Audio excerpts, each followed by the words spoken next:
Presiden Amerika Serikat Joe Biden meragukan rudal yang jatuh di Polandia adalah kiriman dari Rusia. Pasalnya, ia telah mendengar informasi yang membantah tuduhan itu. Namun demikian, Biden terus memantau perkembangan penyelidikan serangan rudal ini. Hal tersebut diungkapkan Joe Biden seusai menggelar pertemuan darurat dengan para pemimpin negara G7 yang juga merupakan anggota NATO di sela-sela KTT G20 Bali. Menurut Biden, kecil kemungkinan rudal yang jatuh di Polandia ditembakkan dari Rusia.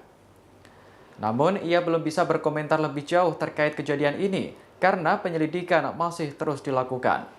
Sebelumnya, sebuah rudal menghantam desa di Polandia hingga menewaskan 2 orang pada Selasa 15 November. Juru bicara Kementerian Luar Negeri Polandia, Lukas Jasina, mengonfirmasi bahwa rudal tersebut adalah buatan Rusia.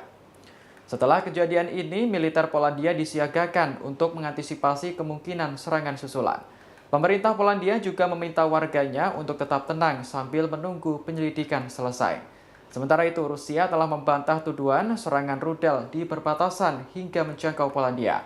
Kementerian Pertahanan Rusia menyebut bahwa tudingan itu hanya provokasi untuk meningkatkan ketegangan.